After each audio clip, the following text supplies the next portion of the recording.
السلام علیکم ورحمۃ اللہ۔ اگر داڑھی کے رکھ لینے سے چہرہ بدنما لگتا تو داڑھی میرے سرکار کی سنت نہ ہوتی۔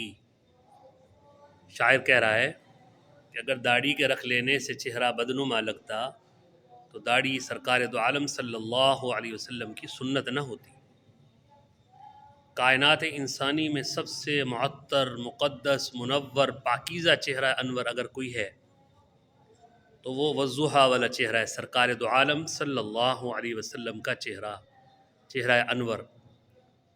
صحابہ کرام علیہم رضوان فرماتے ہیں خدا کی قسم 14ویں رات کے چاند سے بھی زیادہ نبی اکرم صلی اللہ علیہ وسلم کا چہرہ انور چمکتا تھا، دمکتا تھا۔ جبھی تو اللہ پاک نے قرآن میں قسم کھائی والضحیٰ۔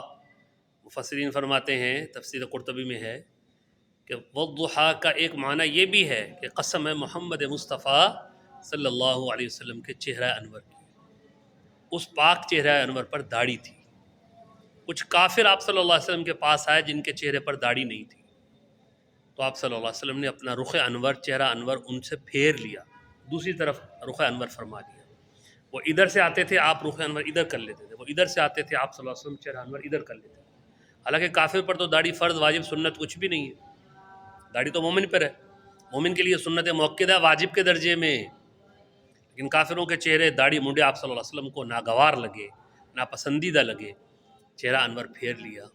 آج جب مومن مسلمان داڑھی منڈواتے ہیں تو پھر سرکار دو عالم صلی اللہ علیہ وسلم کو کیسا لگے گا؟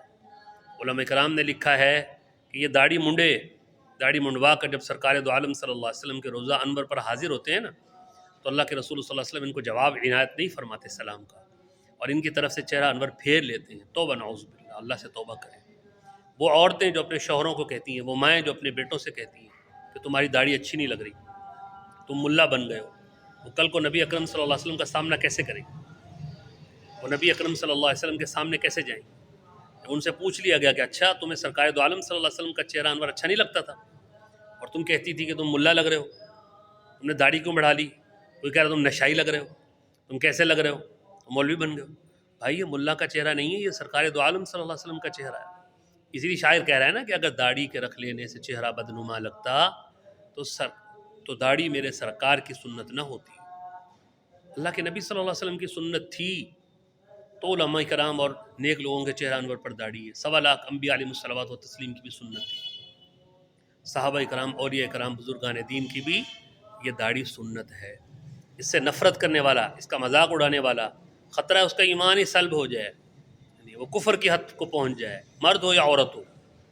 لہذا اپنے والد، اپنے بیٹوں کو، اپنے شوہروں کو داڑھی رکھنے کی ترغیب دیں، بہنیں بیٹیاں، ٹھیک ہے؟ نہ یہ کہ ان کی وہ داڑھی رکھ رہے ہیں تو ان کی حوصلہ شکنی کریں۔ کئی جگہ ایسے واقعات ہیں کہ لڑکیوں نے کہا کہ داڑھی ہے لڑکے کی، میں اس سے شادی نہیں کروں گی۔ لڑکے نے کہا مجھے تجھ سے شادی کرنے کا شوق ہی نہیں ہے، جو نبی اکرم صلی اللہ علیہ وسلم کی سنت سے نفرت کرتی ہے، میں اس لڑکی سے شادی کرنا ہی نہیں چاہتا، ٹھیک ہے؟ اللہ پاک ہمیں دین کی سمجھ نصیب فرمائے۔ ایک مٹھی داڑھی رکھنا، یہ چھوٹی چھوٹی داڑیاں نہیں، چھوٹی چھوٹی داڑیاں ہی ہیں وہ، لیکن وہ سنت کے مطابق نہیں ہے۔ اتنی سی بھی دور سے نظر آئے داڑھی ہے، وہ شرعی داڑھی نہیں ہے، سنت داڑھی نہیں ہے۔ سنت داڑھی ہے کہ آپ کی داڑھی ایک مٹھی ہو پوری، اسے کہتے ہیں سنت داڑھی، نبی اکرم صلی اللہ علیہ وسلم کی سنت۔ السلام علیکم۔